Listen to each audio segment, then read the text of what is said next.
Big Play Reflog Show is presented to you by shacknews.com. Shack News is the place to be for gaming news, covering all your content needs with in-depth reviews, gaming interviews, walkthroughs, and guides. Be sure to check out their featured Shack chat, where the guys over at Shack News talk about their favorite Dungeons and Dragons monsters and characters. Ooh. And remember... Oh, Dungeons there you and go, Dragons. Dave. Johnny Stanton, we have to talk to him about that. Oh, yeah, that Browns League going on. And remember, they are more than just articles over at shacknews.com. So be sure to watch all of their weekly streams on Twitch as well. The guys over there are hosting some fantastic gaming content, from all the top gaming news to streaming some good old-fashioned NES. So if you're a gamer or somebody that wants to get more into gaming than you are right now during this quarantine, visit Shack News. That's the site for you. Check them out on Twitter, on Facebook, on YouTube, and on Twitch at the handle at Shack News. And of course, shacknews.com. Okay, do you need medical attention? Yeah. What is wrong? I don't know. I ain't no goddamn doctor. Cut back by Chubb. He's to the 10. He's still running to the 5. He dips outside left. He's doing it. Touchdown. Swing on Brown. To the left. Away. Back to goal. Reflog. Instruct golfer backwards. Big Play is on fire.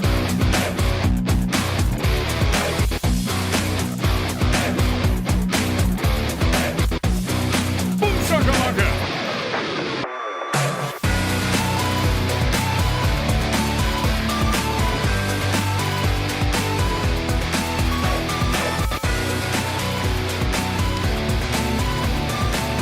Welcome to the Big Play Reflog Show.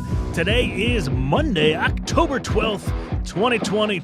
I am your host, Big Play Dave, alongside the coach, Chris McNeil, and Nick Padone. Chris, how we doing? Fresh off the hot seat over here. My kids' Pee-wee team finally won a game. We're 1-3. We beat Heath on Sunday. Huge victory in overtime, Dave. Now, I heard some of the parents were a little bit upset that no perfect season parade. I know. People were calling for the parade right here in Granville, Ohio, but no, not this year. Not this year. And we still have an outside shot at the playoffs, Dave, so stay tuned. That's right. Nick, how we doing, my man? Dave, I'm doing well. We have some Browns breaking news to kick off the show. Dun dun dun dun dun dun dun dun. Let's hear it. So we know about the Dak Prescott injury in Dallas, and that happened last night. Gruesome ankle, leg injury. Prayers to Dak. The Cowboys have signed Browns legend Garrett Gilbert off the Browns practice squad this evening. So some practice squad poaching 2 weeks in a row. They poached a left tackle from us last week after we beat them, did Dallas, and now they take Garrett Gilbert off the Browns practice squad. Wow.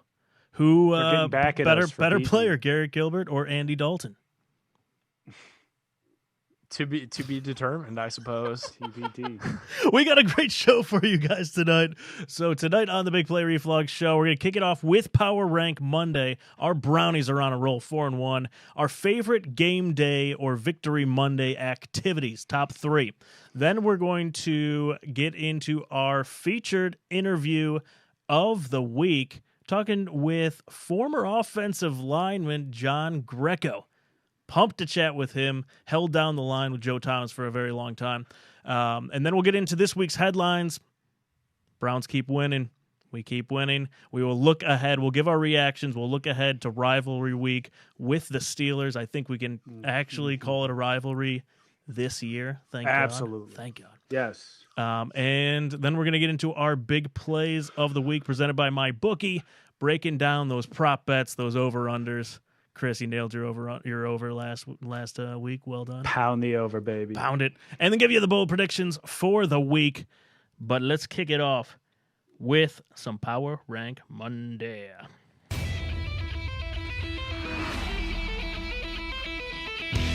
It's time for Power Rank Monday.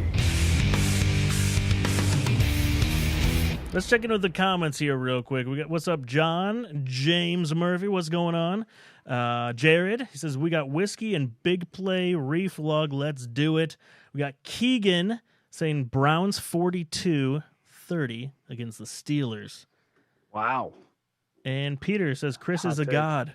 Maybe is that one of your your players or just a fan on Twitter? Player parent there, they were just really impressed by the coaching job on Sunday. It's incredible work. All right, so for the first time in a very long time, game days are fun. We're not out raking, That's right. and doing leaves. It's been an awesome season thus far. We are going to power rank our favorite game day activities, Victory Monday activities. This could be food, yard work, whatever you want it to be. So my number 3. Let me find my ding. Ding. Oh, where's my ding? Lost my ding. My number 3, game day prop bets. More so for the seasons of past when I needed something to do to stay engaged with the Cleveland Browns when we were awful, but still adds a little excitement to the game while you're watching, especially those overs. What's your track record on those prop bets, Dave? Not very good. Not good? No, not very good at all, but you only need one, Chris. You That's only right. need one. That's 'Cause right. And then you'll retire. They're $5 bets. So, like, if one Right. time you win $3,000, then you're covered for like a decade. Haven't done That's it. true. Haven't done That is very true. And you'll give it all back over the course of that decade. Oh, you know it. But you're covered. You feel better about giving that money back. That's right. My number 2. Where on earth is my ding? How do you mess this up every week? with I the have no ding? idea. Waking up to Happy Browns Twitter. It's a little bit different after a win, especially 4 wins. You've got touchdown clips. You've got people that are super happy and positive on Twitter, not fighting. It's fantastic. But it's kind of like the weather in Cleveland. It's the same thing. Just wait 5 minutes. I Correct. mean, it'll turn. You know I said that. when you open up it Twitter. turns into was Baker good enough yesterday? Twitter. Yeah. That's right. And that'll progress to, do we need to get rid of Baker immediately? Does he need to sit? It's like, wait, how'd we get here? That's right. And my number 1, drinking some beers with the guys. Awesome weather we've had here in Cleveland. We really have. Quarantine's been long. It's been rough. We haven't seen a whole lot of people. So nice to sit outside, drink some beers, watch the Browns pretending like we're in a bar. There you go. Chris, what do you got? Top 3 activities. My number 3, Ding. hookers and blow. Nothing beats a good victory. After that, just some hookers and blow, Dave. Earmuffs. Oh, Earmuffs, sorry. Noah. That's right. Is this a family show? Absolutely not. We'll go on to number 2. Oh, that was loud. Yeah, there you go. You found that ding, huh? Found it. I enjoy after the game. You know, I'm wearing my jersey. I'm wearing my Browns gear. That's the point. If the Browns win, I go out, I get some stuff done. I go shopping. I may get the car wash. I may do stuff like that because I like being seen in the Browns gear, seeing somebody else in Browns gear, giving them the go Browns, or just that all-knowing nod, you know, that we all guys do when you walk past them in the store. That feels really good after a victory. So I'm actually more productive after a Browns victory than what I otherwise am. Otherwise, I stay inside the house. I am with you there. And then, of course, my number 1. Tweeting out the Rodney Dangerfield Caddyshack, we're all going to get laid gif. I mean, nothing feels better than putting that one out there into the Twitterverse after a victory of any kind, especially Browns victory. That's a good one. Between that and your Leo picture, you're good to go. All of the Leos, the whole The fat whole Leo stable was the stable fantastic. of Leos. That's right. Yes. All right, Nick, what do you got? Top 3 activities for these Browns wins. All right, cool. So my number 3, going a little bit more wholesome for my number 3 than what Chris decided to go with, but being able to watch the full game with my dad on Sundays. Last year, if you guys follow me on Twitter, I was running around a ton on Sundays. I would usually kind of miss the whole first half, at least being able to enjoy it on Twitter and tweet about it, enjoy it with the rest of the fans. I was out, you know, whether it be at the stadium or driving to work or driving back to my house from work, just always somehow in a bind and not able to watch that first half on TV in its entirety. So being able to watch it at home from kickoff till the final 0-0-0 in the fourth quarter with my dad is a whole lot of fun. A little more wholesome, yes. Yeah. Hookers and blow with dad. Number 2, hurry. All right, my number 2. Before the FCC somehow gets involved on Periscope. It's the wild west. We can do whatever we want. Enjoying Sunday and Monday night football like I'm doing right now without eternal dread that it looks like they're playing a completely different sport than what my Browns played at 1:00.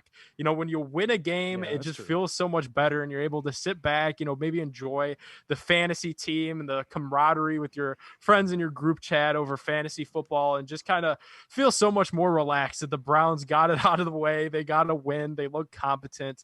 Makes those primetime games a lot more fun. And my number 1, I'm going with Chris and wearing Browns gear on campus. I don't know how much of you guys know about Kent's campus, riddled with Steelers fans. There's a lot of kids that influx from Pittsburgh. There's a lot of, you know, there's Browns people that are Ohio people that cheer for Pittsburgh for whatever reason. How many teeth do they have? They flock to Kent. Yeah. So wearing Browns gear on Mondays and really Tuesdays, Wednesdays, Thursdays too. Always a hit. Not too shabby. And that was Power Rank Monday. All right, it's time for our featured interview of the evening, of the week. We got a former Brown coming in here. We will be back in 30 seconds with our featured guest, Mr. John Greco. I'm counting you down. 30 seconds. Oh, God. Be right 29, back. 28. Here we go.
Already on the line, we have Youngstown native, 11-year NFL veteran, and most importantly, former Cleveland Browns offensive lineman, John Greco. John, welcome to the Big Play Reflux Show, man. How are you? I'm doing well, man. Thanks for having me. Yeah, so we were just power ranking our favorite things to do after a Victory Monday. So it probably wasn't in 2016. But what was your favorite thing? Low blow there. What was your favorite thing to do on a Victory Monday? On a Victory Monday, you know, I would probably, if my family was in town, if it was a season where my family was with me, probably get some dinner, have some drinks, relax, and let the body heal. Nothing too special. But unfortunately, as you guys know, I didn't really have a lot of them. But in that magical season with Kyle Shanahan, where we started off pretty hot, we had some fun Victory Mondays. You know, you did have the opportunity to play in front of your, you know, friends and family here in Cleveland for a large chunk of your career. You played high school football at Boardman, college football at Toledo. How special was it to get to come back and play for the hometown Cleveland Browns? It was awesome. And, you know, things just didn't work out the way we had hoped when I was in St. Louis. So when Pat Shermer came over here, he was my coordinator with the Rams. And my agent, I was driving back to the hotel, the team hotel one night. My agent called. He's like, "Hey, you've been traded." And I was like, my God, you know, I could be going to 31 other cities.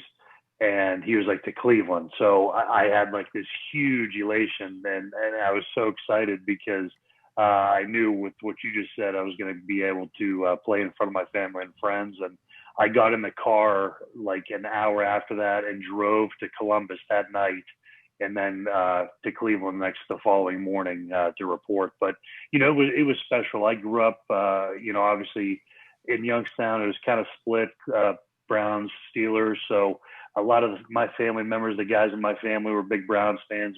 There was a few Steelers fans, but they all converted once I started playing there. But it was special.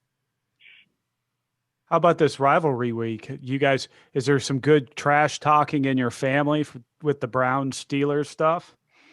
Not as much anymore. I feel like they have converted fully. So maybe against some of their will, but there was early on, especially some like cousins and uncles that are Pittsburgh fans, especially because we didn't have a whole lot of success against them when I was playing there. But there was always trash talk, and we kept it fun. And late in the season when unfortunately I was watching them in the playoffs, those guys were rubbing it in. What is it about that Steelers matchup, John? It's such a big one every year, and it was kind of downplayed in years past when you were in Cleveland. Kind of seems like it's back, especially this week. We're coming off the Garrett helmet swing, and then they beat us in the second game. Seems like a lot of people are anticipating this matchup. Where do you fall in all of that? And did it feel like when you played in Cleveland in the locker room, were the guys a little bit more excited to play Pittsburgh? Yeah, absolutely. The rivalry was always there. Obviously we didn't have the teams that were built and that could win on a consistent basis against Pittsburgh. They had some pretty strong teams when I was playing in Cleveland. But I think that all that's changed. And I think you see the swing where, obviously Baltimore is a very talented team. They've been talented for a long time, but I think Cleveland's on the upswing as we all are witnessing early on in this season. So I think that rivalry is very much back, especially what happened last year with Miles and their quarterback. So I think this is back. It's here to stay. I think Cleveland's here to stay as a competitor in this division and the AFC as a whole. So I'm excited about it. And this is a huge game. It has playoff implications already. I was talking today on 92.3. And, if you look across the league, I know it's early to talk about playoffs, but these games are huge for, that extra wild card spot now. And this is a talented division. You could potentially see 3 teams in the playoffs with Baltimore, Pittsburgh, and Cleveland. So this is a huge, huge game. It's got to be music to your ears kind of to see how the Browns have really, this year their offensive line has stepped up the way that it has. What have you seen maybe on film or just in following the team, that offensive line do that's made them so effective this year, and maybe relate it back to some of your experiences of what made you guys successful with guys like Joe Thomas and how you guys gelled and what this team seems to be doing right now on the field? The biggest thing that stands out to me is how well they're coached.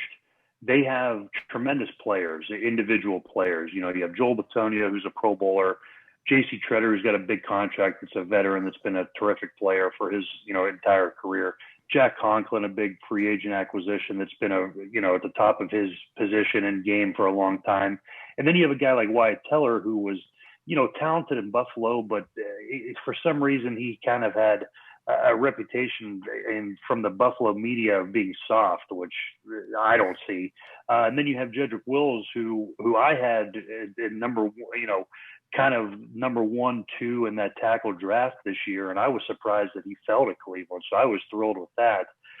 With all that being said, they have a great group of individuals, and collectively they're playing well, and they've gelled fast, and they've been able to establish a chemistry that you really don't see, that's with the full off season, preseason. So I think that's been the most surprising thing. So that's a credit to their coach. Bill Callahan is one of the greatest offensive line minds.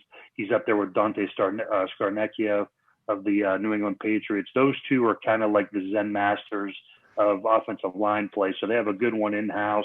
And Kevin Stefanski, I've been impressed with him so far. Yeah, they've looked phenomenal.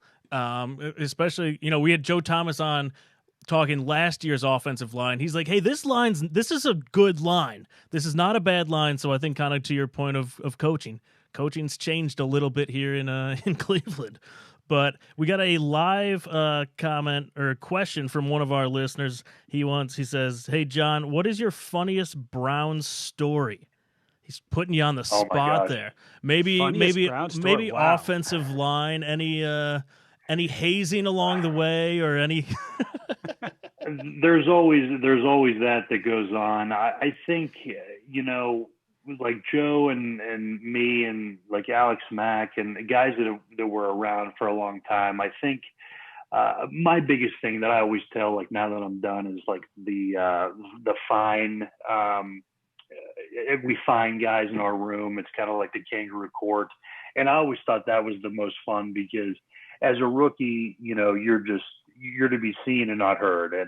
And it seems as of late, these guys, maybe because it's the social media generation and they have such high praise and accolades and they have so many followers when they come out of college, they're kind of like, they get there and they're like, listen, I've arrived.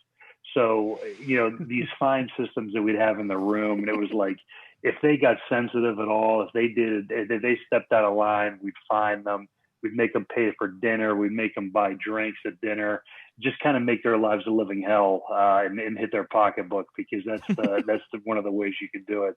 But there was pranks. I think jokes and pranks in the locker room were always some of my favorite things. And I've seen a lot of those in my day in the NFL where, guys would move your car, when you weren't paying attention, they'd go into your locker and take your keys and move your car 3 blocks away, or you'd come out, and I've heard guys, there'd be Vaseline all over your car, and just really trying to just make your life a living hell, on top of trying to get ready for a football game. So I would say in Cleveland, I think we had a fun O-line room. We, like I said, we didn't win a lot of games, but I thought we played well as a group, and we always managed to have fun. One of those key guys in that group was Joe Thomas. And you talk about he's, was one of the funniest guys. We didn't get to really see that side of him in Cleveland until the retirement, when he finally jumped on social media and started having fun with some of us as Browns fans. What was that whole experience like? Obviously, as a player, nobody's going to come close to that consecutive snap record. What was that experience like for you to play with one of the greats, if not the greatest left tackle of all time? It was awesome. And, when I got my start in Cleveland, when I was kind of got out of the rotation and stepped into being a consistent starter, I was playing next to Joe. And as soon as I got there, I knew he was, obviously talented. He was first round pick. I knew about him. We were close in age. We graduated high school the same year, but he didn't redshirt at Wisconsin, and I did. So, I heard about him coming out. And when I got there, I was like, this is a talented line. Alex Mack's there. Joe Thomas is there. So seeing how they worked and prepared, it was different from the guys I was in St. Louis with. And I played with Orlando Pace. I played games next to him, who's arguably one of the best left tackles in the game. I mean, the guy was a Heisman finalist. So, going from Orlando to Joe, I was very fortunate. I got to play next to some terrific tackles, some Hall of Fame tackles. But right away when I met Joe, just the way he prepared and approached each week as his job, he had the talent, he had the physical attributes to make him a Hall of Fame tackle. But his level of preparation and how serious he approached each week, each day was impressive. And I immediately knew that I had to jump my preparation and game up a couple notches just to be anywhere near the level of those guys. So I think when I got there, stood around those guys in the room and had George Warhop as my line coach early on there, that's when I really became the player that I eventually was. So who was better, Orlando Pace or Joe Thomas? Wow. Wow, what a question. I mean, I would have to, they were both so dominant, but I would have to go with Joe just from the consecutive streak and everything that he was able to do. And I saw 2 perfect games in my career as an O-lineman, like perfect graded games. And they were both Joe. And even though we lost, it's just a thing when you have a left tackle like that, and if you're a quarterback and you know that you're not going to get touched the whole game, you kind of take it for granted. And then, as we all knew, when Joe was gone that year when he got hurt, you really, that's when you started to appreciate how good he actually was.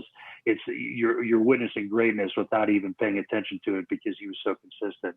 So Big O was, he was unbelievable, but I was with him when he was kind of, on the way out, so to speak. He wasn't the player he was when they were the greatest show on turf and everything. He was getting a little bit older, so I would have to go with Joe. And also, you apparently hate Buckeyes. That's why you couldn't go with Orlando Pace. That's what it was for real, right? Well, as a Toledo guy, I live in Columbus, so people hear like, you like the Buckeyes, right? And I'm like, no. I don't. I watch them. I like watching them, but people are like, well, who do you cheer for? And I'm like, I played football at Toledo, so who do you think I cheer for? And they're like, they don't want to hear it. So #Maction, baby. That's right, coming back. Exactly. Oh yeah, we're all the way back. There you go. Hey, one of the bright spots on the Browns line this year has been like Chris Hubbard coming in relief appearances. Playing right tackle when Conklin's been banged up. He played right guard a little bit yesterday for Teller. How tough is that for a utility lineman to come in, pick up, and just go in for somebody who's hurt, who's knocked up? Talk about that and what they need to be able to do to go into a game like that right in the middle of a flow and just be able to pick up and roll with it. It's a unique situation, and I was in that role early in my career, and then at the latter part with the Giants where I was a backup. So you kind of know you're that guy, so you have to prepare that way each week. If you're the starting right tackle, if you're the starting center, if you're the starting right guard, you're maybe scouting 1, 2 guys at the most, 3 guys at the absolute most that you're watching on tape. You're seeing the same guys on tape, that you're preparing for that whole week. If you're the swing tackle, you have to watch both defensive ends. You have to watch their third rotational guy. You have to watch the defensive tackles to see how they're reacting. If you're an inside guy like I was, you had to be ready at 3 positions, center and both guards. Wow. So Yeah. Chris is a guy that obviously can play all 4 positions. I don't know how much center work he has or if he'd be, able to step in at that position. God forbid something happened at JC, but that's a lot on his plate. But the one thing we always joke about is no one cares. No one wants to hear any excuses. Well, I heard him say today he had 1 rep at right guard this week. Nobody cares, and he knows that. So that's the thing. Nobody feels sorry for him. He has to step in there. And for me, it was always this line, especially this Cleveland Browns line. They are firing on all cylinders and playing very, very well at a high level. I put myself my mindset was I don't want to be the reason why they take a step back or it isn't as productive. So I know Chris is probably taking that approach, and I've been very impressed with his relief duty.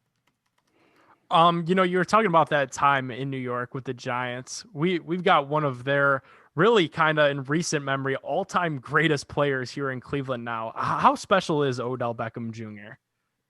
He's incredible, and me, like everyone else that watched him make those fantastic one-handed plays that he's kind of famous for in New York, and everything that we kind of, the reasons why we know Odell as who he is. When I first got there, I was like, I didn't know what to expect. I played with some high-profile guys before, but he's like on a different level. He's kind of like a rock star, like somebody in Hollywood. So when I first met him, I didn't know how to react. And the first day I was there, he treated me as if I was there my whole career with him. Just kind of like, I showed up, I was a backup at the time. He could have just been like, this old guy, I don't have to talk to him, but he was very cool. He welcomed me. And I always said, every time somebody asks me about him, I say he's one of my favorite teammates I've ever been around. And that's the thing. Like when, when his production level was trying to get back to the level that we all know and expect from him, people were talking, we should trade him, we should get rid of him, this and that. Why is he frustrated? I was always kind of at his defense saying, we just got to wait, be patient, because I know it's still there. So he's a great teammate, a great guy in the locker room. Everybody wants to be around him just because he's so charismatic. And I think he's working wonders for the rest of the offense there in Cleveland. So you got a prediction for this week, Browns Steelers. Oof. Who you got? I'm picking Cleveland because I was I had the doubt creeping in the last 2 weeks, especially last week. I was like, Indy's good. They got the best defense. They got the number one ranked defense in multiple categories. This is the day that they skunk the Browns and they don't get 30 points. And then sure enough, they do. And, the recipe right now is run the ball, have Baker throw it when they need to. And that was increased this last week. And, he was throwing in tight windows and guys were making plays for him. And they're still managing to create takeaways, create turnovers. Myles Garrett's playing lights out. And I think the defense is feeding off of that. So for me, I'm on board. I've seen enough. I've seen enough of what I needed to see. So I think that's going to be their recipe. Things are bouncing their way. So I'm going Cleveland over Pittsburgh, 30-27. Nice. There we go, guys. I love it. That's the way to start off rivalry week, right there with a bold prediction. Now, finally for you, I noticed your shirt. You're wearing, for those of you who are listening along and don't see this, you're wearing Augusta on your shirt. Have you played Augusta? I have not played Augusta. If anyone's out there that's looking for a +1, I can give you my cell phone number after this. Actually, one of our equipment managers, Jeff in Cleveland, he was going one year, and I was like, listen, I don't care what you do. Just give me a 3X Polo. I just got to have it. So I know about 10 guys kind of gave him that task as well. But, I don't know how familiar you guys are about Augusta, but they still have the beers for like $1 and they still sell the sandwiches for real cheap. And I've even heard stories. Yep. And I've even heard stories about the flowers, how they ice them throughout the week so they bloom at the exact time that they want them to. But in my retirement life, I've been golfing a couple days a week, and that kind of occupies my time here between games, and I've been enjoying it. So I thought I'd throw it on for everybody tonight. Very nice. What's your handicap? Are you a good golfer? I'm not bad. Yeah, I'm about a 9 right now. So, nice. Wow. I've been, this is the most I've played, obviously, since I was a kid. So I'm making up. My wife doesn't appreciate it as much as I do, but I'm making up for lost time trying to play, 2, 3, 4 days a week. But yeah, not where I need to be. I'd like to be down to about a 4 or 5, but maybe next year. We got to get out and play sometime. Do you have a prediction for Augusta? We got the Masters coming up now in November. Do you have a prediction as to who you think is going to top the leaderboard at Augusta this year? Man, DeChambeau's been playing so well. When you hit the ball as long as him, he eagled a 397 or 392 yard par 4. He drove the green and knocked the eagle putt in. When you have that kind of distance like these guys have with Dustin Johnson, DeChambeau, some of these long hitters, it makes the game so much easier. But Augusta's Augusta. The pressure there is so much different for these guys. So I'm putting those two in the mix. I'd love to see Tiger play well out there, because who doesn't want to see Tiger succeed at Augusta? And I think Brooks Koepka, if he's healthy, he's going to make some noise too. So it should be a good one. I'm excited. That is fantastic. See, guys, I can crowbar some golf talk in here, and I appreciate that so much, John Greco. That's right. You always fit it in. Always fit it in. All right, last one before we let you go. Me and Chris both went to Miami. Maction's coming back. Who has a better record this year, Toledo or Miami? Hands down, Toledo. Come on. Come on. I haven't looked at the schedule. I'm ashamed to admit, but does Toledo play Miami this year? No idea. Okay, yes. I don't know. I did see a stat, though, that there are like 19 or 20 weekday MAC games in this fall slate. So there's going to be a lot of football on during the week. I'm excited. Heck yeah. Well, we appreciate you taking some time with us. What else you got going on? So you're on 92.3. You're helping them out over there? Yeah, I do. I go on there on Monday, but I'm working with the Browns Radio Network. I'm on the pregame show on Sundays, 3 hours leading up to the game. So I'm trying to get my feet wet with the media, and I'm enjoying it. It keeps me kind of in the game, and I like talking about it without, obviously banging my body up. And right now, this time of year, golfing and doing some media work. And I have 3 young kids, so they keep me very, very busy. Homeschooling?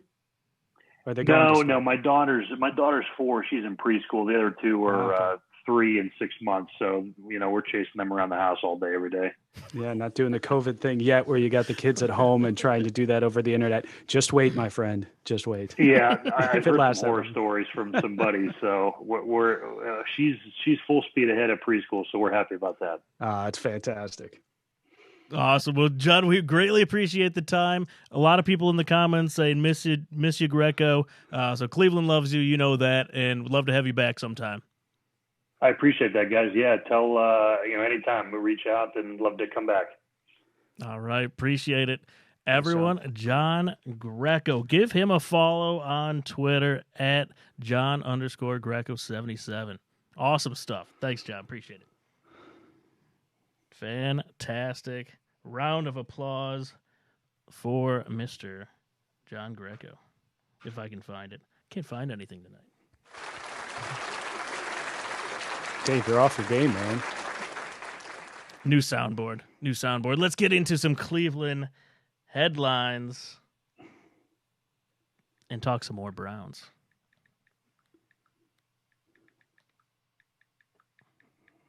Soundboard. Got it.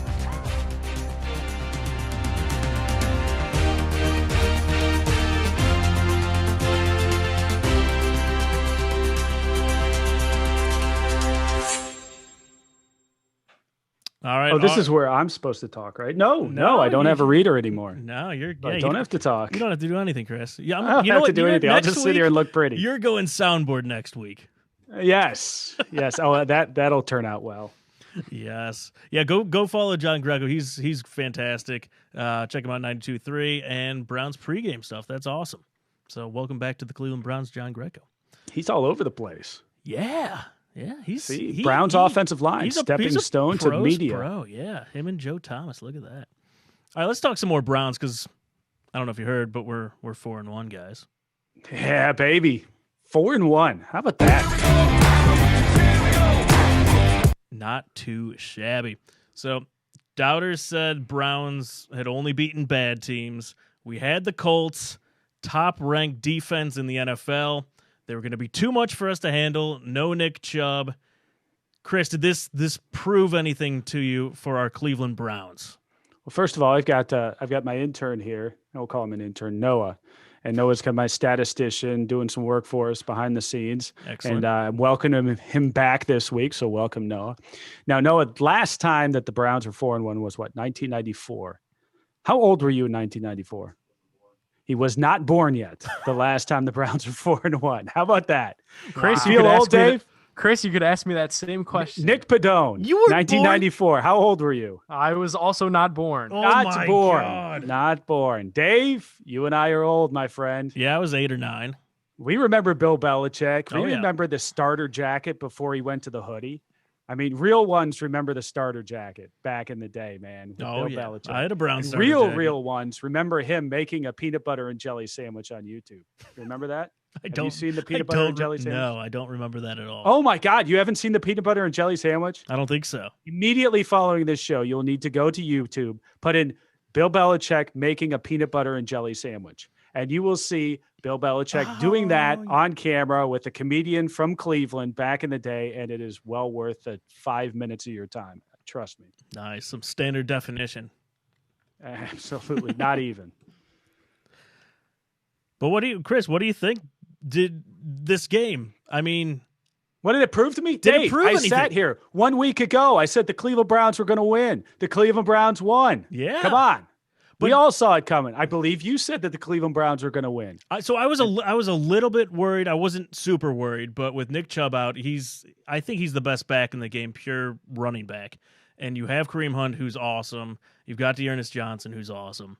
But that defense was really, really good. And I think that running back crew proved they can do it. We didn't look nearly as good as when Nick Chubb was on the roster, where we weren't averaging 5.5 yards. But we had a run game, and I think going forward we're going to be just fine in that department. Nick, what do you think? This game proved to me that Sheldrick Redwine needs to play more. I was campaigning. How awesome was that? Yeah, I had like the Sheldrick Red Wine campaign trail, right? It started on this show on Monday, and then I wrote a little bit about it. I had on Fansided. Follow me on Twitter at NickBone12. You saw that, and then I talked about it in more depth on my show on Wednesday. And then, surely enough, he checks into the game after Ronnie Harrison has the pick six, and he goes out with the concussion, and he gets an interception of his own. Felt beautiful. Yeah, absolutely. One other thing, You know, this was Yeah. a game, and I was saying this on another show last night. This was a game that's typically a step back game for the Cleveland Browns, right? Where you start feeling good about where we're at. Yes. You start feeling like we're a team that's ready to take the next step, and then all of a sudden we stub our toe. And this time we didn't stub our toe against a team coming into our house that, you know, didn't scare anybody. Doesn't scare anybody on paper. We talk about the Browns being so talented on paper, and we're starting to see it come out with coaching this year. And finally, you know, this is kind of like harvest time for the Cleveland Browns. This is what we've put together, and now it's all coming together, and it's good to see. And hopefully we're able to continue to build week by week. This week, obviously, it's a new challenge. We've got a rival. We got the Pittsburgh Steelers, who we absolutely hate, and who absolutely, you know, throughout our career have just been maddening at times. Watching the Browns play this team, because we'll do things that we won't do anywhere else on the good side and on the bad side when we're playing the Steelers. And that's the nature of rivalries, I think. But this is going to be a big one, boys. I think if the Browns can come out and do something in this game, I think we've already caught the attention of the nation. Then people start taking us really seriously if we can take down the Steelers this week. So which Browns wide receiver is throwing the ball this week? Are you surprised by Stefanski? He's been doing the trick plays. I mean, we had the fake punt that didn't work out week 1, but then we had Jarvis, we had OBJ. Right. Is Rashard Higgins just going to throw up a wounded duck this week? Welcome back, Hollywood Higgins. Oh, he looked phenomenal. Phenomenal. Oh my God, you talk about lighting up Twitter. As soon as he started showing up, my God, the Twitter memes loves came out him immediately. Well, Chris, I mean, we've been talking about it for a couple years now. We're like, right. Where's Hollywood Higgins? Him and Baker, chemistry. They're incredible together. Pull up tweets from a couple years ago. Yeah, those are looking pretty good right now. Between him and Austin Hooper, right? Yeah. All of a sudden, we started seeing some of that action come out again. So, I like what we're doing. I obviously like what we're doing, and it seems like this plan is working right now. Man, I want to beat the Steelers so bad. I just want to beat them so bad. Sitting here at 4-1, that's just a huge hurdle. It means so much. Even though it's early in the season, it's still, Dave, this game means a lot more than what just one, date on the schedule. I mean, this is big for the Cleveland Browns. And if we could do something here, man, that would be just such a statement. Such a statement. Yeah, it really would. One thing on Twitter, Jake Trotter keeps sending out like the ESPN stat lines of like the probability of going to the Super Bowl or like probability of the playoffs, and it's like 73.8% we're going to the playoffs, and I'm just like, stop it. Please just stop it. You're making me too worried. I'm not ready for this. We need to go out and beat the Steelers. AFC North quarterback ratings, just top 3. Stacked AFC North, by the way. Number 1 is Jarvis Landry. Number 2, OBJ. And number 3, Baker Mayfield. So Browns have the top 3 quarterbacks in the AFC North. Not bad. Yeah, the numbers don't lie. I will say Lamar has kind of taken a step back. He beat the brakes off of us, and then he kind of, I don't know how closely you guys have followed. Obviously, they shellacked the Bengals yesterday in almost a shutout, but he doesn't look to be in MVP form, and Lamar missed a couple practices leading up into that game. This could possibly be what everyone was talking about, that it's going to be hard on Lamar to continually win with his legs. So we'll have to scoreboard watch a little bit, especially because, the Browns are finally good. They're 4-1, because I still am holding on to the belief that, talk about with John Greco, the second wild card spot in this goofy COVID year, they were opening up one more. Come on, I think the door to the division is still cracked a little bit open. Nice. Did you guys watch that last second magic in that Bengals-Ravens game? Oh, yeah. Fat Randy. that huge drive at the end of the game to set up the field goal so you lose 27-3. That was huge. Way to go, Bengals. Nailed Yep. it. You know what that is? That's when they continue to lose, and that coach, that I forget his name, Zach Taylor, because he was a McVay disciple who one time got Sean McVay, his coffee, so now he's a head coach. He was one of those cases. That's when he's talking about getting fired, and like he's in the meetings, in Cincy 10 years down the line, when he was like, remember that Ravens game, I could have got shut out and we put up 3 points. That's 3 points on my resume. That's 3 points in my direction, not in the other team's direction, but in my direction. That was reaching down deep, deep, real deep. But hey, sometimes I feel like that's what those guys are looking for in those weird, goofy situations. Yeah. Well, we don't have a coach like that. We actually have a real coach now, thank God. And it's a small sample size so far. I mean, it's 5 games in, but Stefanski, I mean, he looks like a tremendous improvement over the last 20 years here in Cleveland, Ohio. I think that's 5 probably games in, an understatement. More wins than Hugh Jackson in 40 games. Wow. How about that? Yeah. Right? Yeah. Right? I mean, that's true. That's amazing. That's just mind-blowing right there. It doesn't even make any sense whatsoever. No, it doesn't. No. And Stefanski's a dreamboat. I mean, we got the whole package here. Between golf and Stefanski being a dreamboat, you get that in every time. I like it. I do. I work it in. I'm really every good at working time. that in. He is. You're He's like a very good-looking man. You're like a radio guy with ads. Like, I'm going to fit it in right here. Here we go. I'm like a regular Paul Harvey over What's here. What's the There's most impressive reference thing with Stefanski, Chris? Like, what is it about this guy? Going back to what Greco was talking about, like Callahan, this whole coaching staff is super legit so far. Yeah. Well, he seems to have I mean, this is going to sound really basic, but he seems to have a plan and be executing that plan. I mean, that sounds really stupid, but, they built from the lines in, you go out, you make sure you have a good offensive line, you have a good defensive line. You make sure, he implements tight end sets. He likes fullbacks at times. He likes to run the ball. And then he's mixing in a little bit of trickery based upon the run. And then defensively, he's really thin, in the secondary and in the linebacking core where that's well documented. But, you got to come out strong on the defensive line. He's got a good defensive line. So I think he knows his strengths and he manages the game pretty darn well. And I know penalties are down in the league, but we don't make a whole lot of mistakes. And I pin mistakes like that on the coaching staff. And I haven't seen what the numbers are, but you go back probably to Hugh Jackson, go to Freddie Kitchens, and then you go to Kevin Stefanski, and the number of penalties has just dropped precipitously above. And I know that, like I said, the penalties are down, but even if you go off league average, we've got to be way lower, way farther off than what we have been before, which is just fantastic. That was and Dave and Nick, this as well. It's just so maddening. We would see so many games where it was a 50-50 game for the Browns, and we would always lose those games, and we'd lose them on the little things. It'd like penalties, like an offensive lineman kicking someone in the face? Yes. Or no, those or little a lineman things? taking off a defensive lineman taking off his helmet and chucking it. I mean, just the little things. You just don't see those blow-ups, man, and it's great to see. Yeah, it really is. Yeah, so this is going to be a big test for Stefanski because it's rivalry week. We got the Browns in Pittsburgh this Sunday.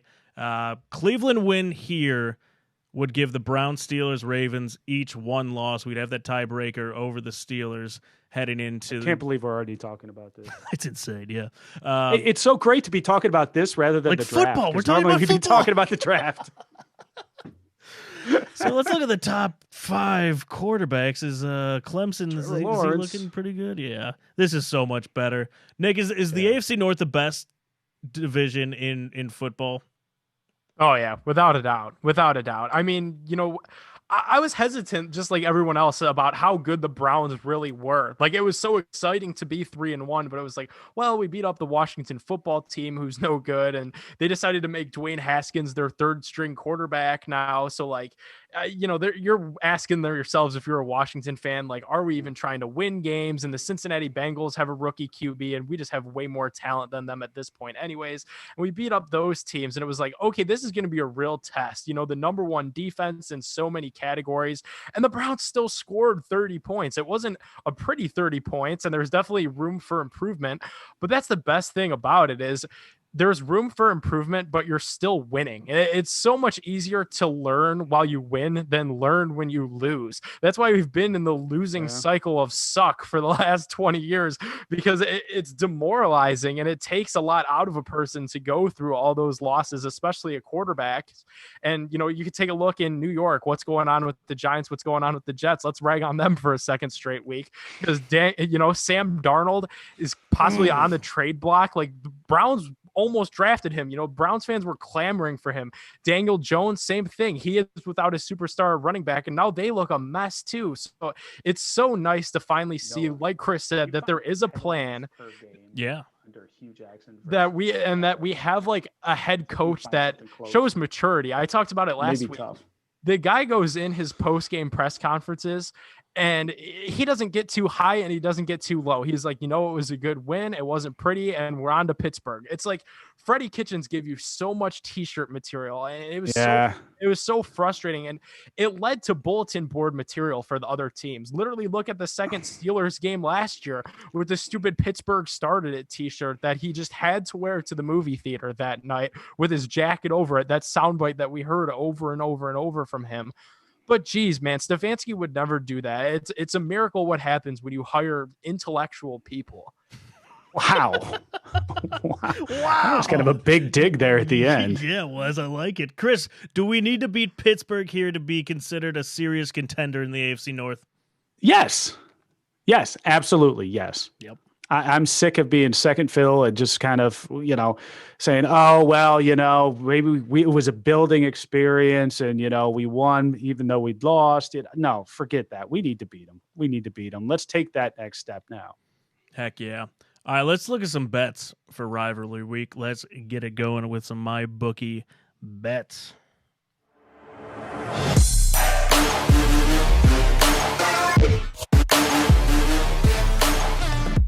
The Browns are back in full force, which can only mean one thing. It is winning season at MyBookie. Whether you've been betting for years or you're ready to play for the very first time, MyBookie is your best bet this season.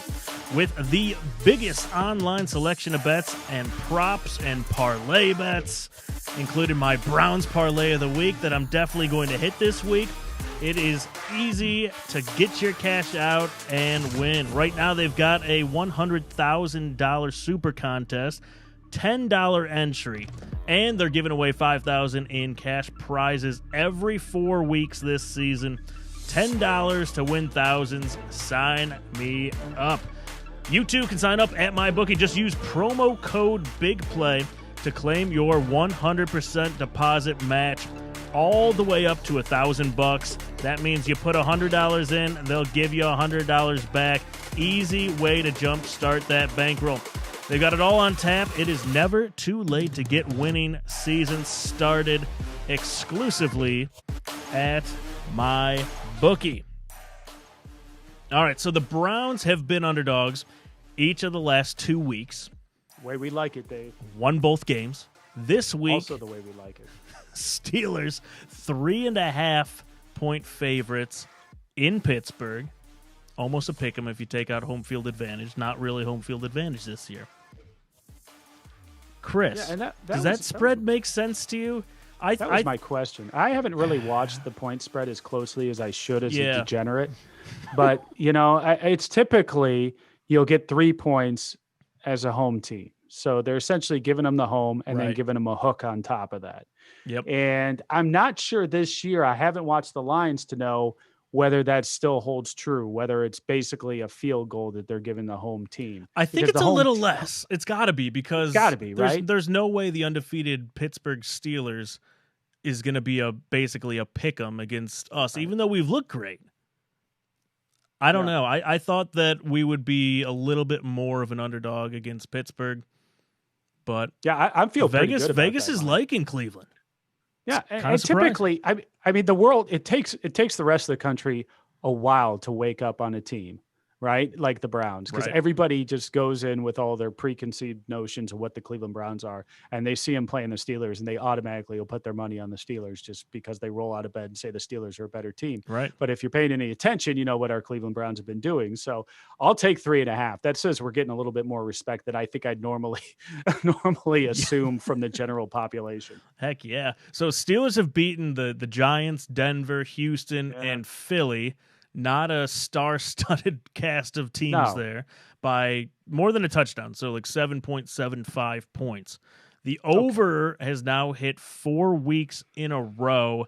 This game's over-under, Chris, is 51. Wow. Will an AFC North rivalry game be physical, low-scoring? Are we going to have another shootout?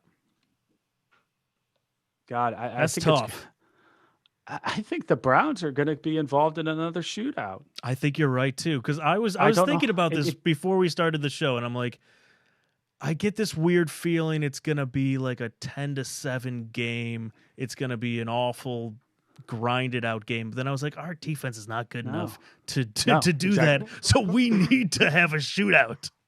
We got to create basketball on turf because our defense isn't good enough. So it's going to turn the ball over quicker. The ball's going to come back. So we're going to have more offensive plays. But oh man.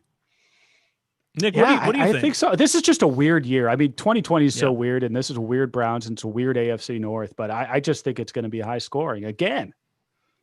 I didn't see us putting up 30 against the Colts, one of the best defenses in the league.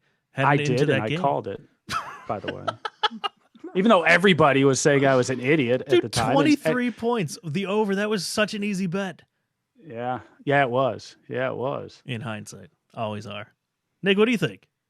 Yeah, I think so too. I just quickly gave it a Google search because this is the time of the year, when the weather sometimes gets crappy and the football, it gets cold and there's rain. Sometimes we saw that last night with the nationally televised game in Seattle. Forecast for Sunday from Heinz Field is looking like beautiful 63 degrees. And I agree with you guys. With that being said, it's going to be another shootout. And the thing that I like about Kareem Hunt is we're able to use him on the ground, and Baker completely trusts him as a check down. Like Kareem Hunt can do more. He's a phenomenal receiver.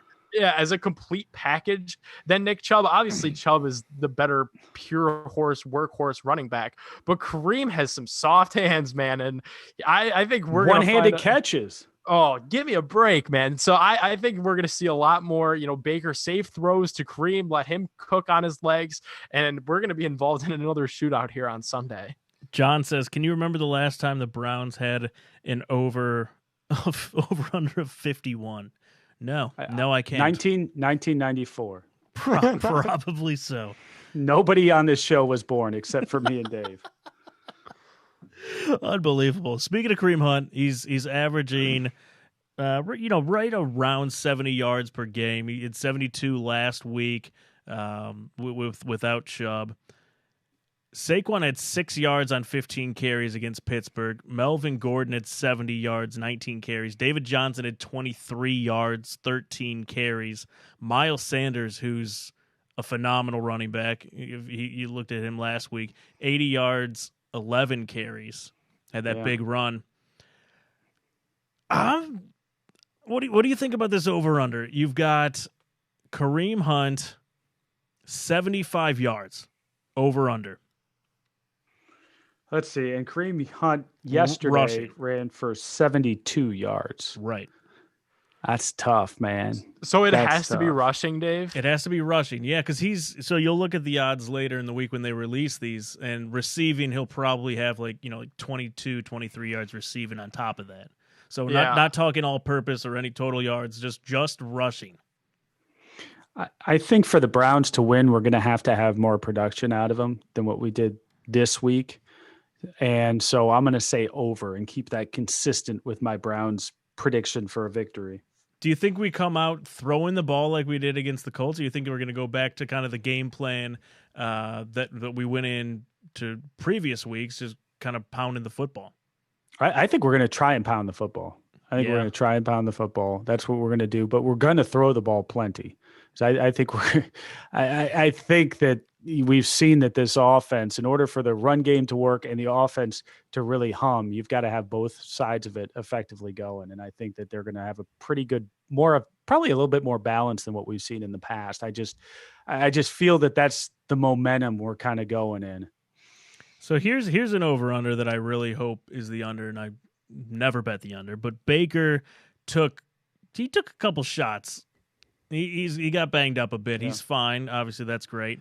Nick, ribs are okay, we think. The over-under on his getting sacked 2.5 times.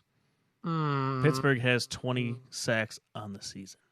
Yeah, like you said, I'm hoping for the under, but that is tough. We never heard about the Wyatt Teller MRI today either. I know. Yeah. Oh, am I gonna wait and see here, Dave? Like, we gotta wait and see what happens with the. Nope. Oh, give me the under. All right, Baker's gonna be fine. He's really. He's not getting sacked 3 times. Mama didn't raise no wuss. Mama didn't raise no wuss. He's gonna get that ball out quick to Kareem Hunt, quick to Austin Hooper. David Njoku gets a little bit more involved. Get that ball out quick. You're gonna be upright. I'm probably gonna take the over, but I still think we win. Here's one for Big Ben, Miami grad, horrible person. Will Big Ben throw an interception? He's only thrown 1 this season, Chris. Over under Big Ben throwing a pick. He will not throw an interception. Really? He's going to throw 3 interceptions. How about that? Come on, Big Ben. 3. It's the end of the road for you, my friend. It's my over. Fat friend. Yes, his career ends Sunday. I knew there was some kind of twist coming. That was awesome. We have 6 interceptions by 6 different players this year. Like, our defense is not great, but we will take the ball from you at defense some by point. Committee. Yes. Secondary by committee, my friend. Oh, that's fantastic. I cannot wait for this game. I'm going to be so nervous. What's your prediction for the game, Chris? We're going to say Browns 34, Steelers 17. Ooh, all right. Nick, what are you going with? Should I predict a tie? I see that's the thing that we do now. Yes. 2 ties. All right, I'm going Browns 32, Steelers 31 off the right foot, Cody Parkey. Oh, no. Why would you do that to us? How'd you like that single doink, boys? That was pretty awesome. That was pretty awesome. All right, yeah, I'm with you guys. I think we put up 35-32. Browns win. Man, we are way too positive on this show anymore. We're 4-1. It's a victory Monday on a 4. We're 4-1. I know. Everybody says I'm negative, and it's amazing. Like, we predicted the Browns' victory every single week. We've only been wrong once. That's true. All right, do you want to open a couple baseball cards? You know what we should do? You want to open a couple baseball cards? What's that? We should play some cards, my friend. Oh, the baseball cards. I've got 2 decks for you to select from. For those of you who are first-time listeners, our friend Mike Clevenger and Plesac went out famously this baseball season and went out to dinner, violating all kinds of COVID protocols. And then after dinner, they said they went back to their place and played baseball cards, where basically you'd open up a pack of cards. Each of you would select 2 dudes against the other guy's 2 dudes that he selected, and somehow somebody would be declared the winner. So we play our version of that on this show. So I present to you 2 packs of baseball cards. Dave and I will play. Ooh, look at those. Baseball card game. We've got Fleer 91. Ooh, we've got Fleer 1990 baseball cards. Dave, you get to pick the pack, and we will open yours first. Oh, we're 2 Fleers. Yeah. I was definitely going to go Fleer. 90 or 91. I'm going to take 91. 91. Fleer 91 baseball. John on Twitter is so pumped for this. He goes, "Here we go." Here we go. Oh, yeah. Oh, I remember these cards now that I see them. Okay, first you got a team logo sticker of the Expos.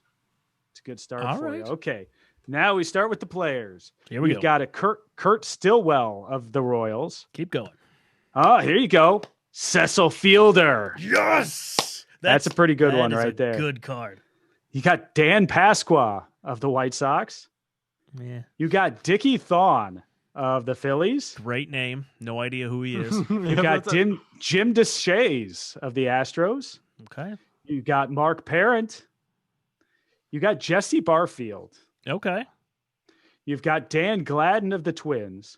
Oh, here's a good one for you. Here we go. You've got Paul Molitor of the Brewers. Oh, it's over. Cecil that one over Fielder there? and Paul Molitor. You've got Mike Witt of the Yankees. No. Norm Charlton of the Reds. I remember him. Dan Petrie.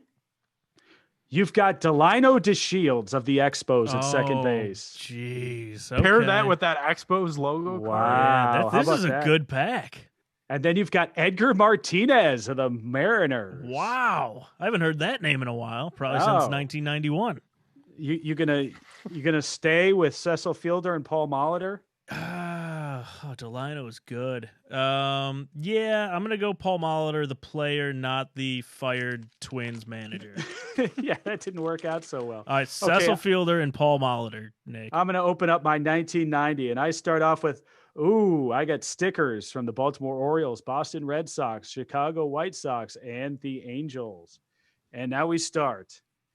Don Mattingly, Donnie Wow. Baseball. That's a good start right there. That is. That's Donnie Baseball with the Yankees. Then I go to Juan Augusto of the Astros, Claudel Washington, Ricky Jordan of the Phillies, Lee Mazzilli of the Blue Jays, Mike Levalier of the Pirates, Levalier. Juan Berenger of the Twins, Harold Baines. That's not bad. Harold Baines is a good card, yeah. That's not bad. Wayne Edwards and Matt Kinzer. That's a dual card for some reason. Major League prospects. How did that work out for you? I was Got really, to really Rick- high on them in 1990. Rick Reed, pitcher. Keith Comstock, pitcher. I remember him. Willie McGee. I remember him. Willie Not McGinnis? good enough. No, I am down to 3 cards. This is not looking good, Dave. it's really not. I got Mike Boddicker, Steve Rosenberg, Rich Mahler. I'm in trouble. Let's see. Who am I going to go back? I could have went Edgar Martinez and Delino DeShields and still beat Wow. I think I've got a big L. I don't Use see the anybody stickers. who's going to save me. you. Use the I'm gonna- sticker. Yeah, I'm going to go with this. I'll go with Harold Baines and Don Mattingly up against your Paul Molitor and Cecil Fielder. And we are going to leave it up to Noah. Noah, this was 1990 and 1991, well before you were born. Are you going to go with Cecil Fielder, Paul Molitor, or Harold Baines, Don Mattingly? Which team is yours? He's going with Cecil Fielder and Paul Molitor. The big shock, the big upset. Dave, you beat me again this week. That was a rough pack. That was a rough You know what, pack. though? That wasn't the worst pack that you've had.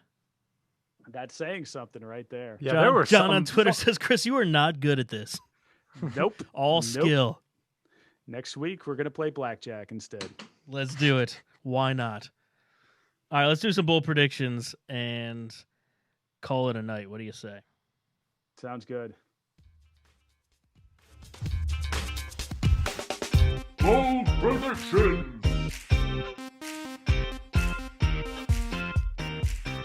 All right. I am going Browns for my bold prediction this week. And I am saying Myles Garrett sacks Ben Roethlisberger so hard he gets knocked out of the game.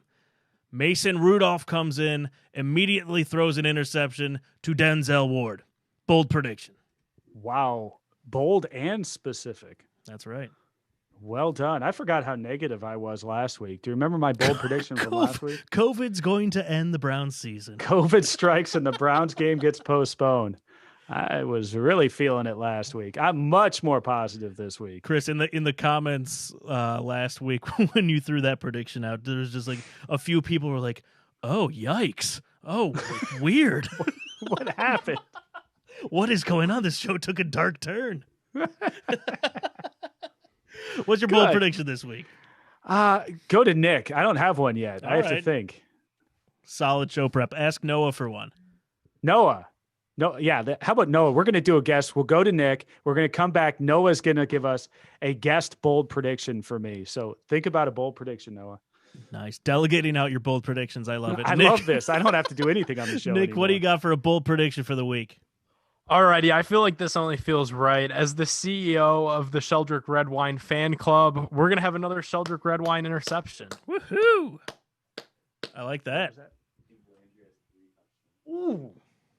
All right, and I've got Noah's bold prediction. This is bold. What do we got? He says Jarvis Landry, 3 touchdowns this week. Wow. All of them that's receiving? Any bold. of them passing, rushing? Or are they all receiving touchdowns? All 3 passing. All receiving all touchdowns for receiving. Jarvis Landry. And we're going to have 3 of them. Do you have a final score prediction to go along with that? At least 21 there. Browns by a million. 31-27 Browns with Jarvis Landry doing the bulk of the work there.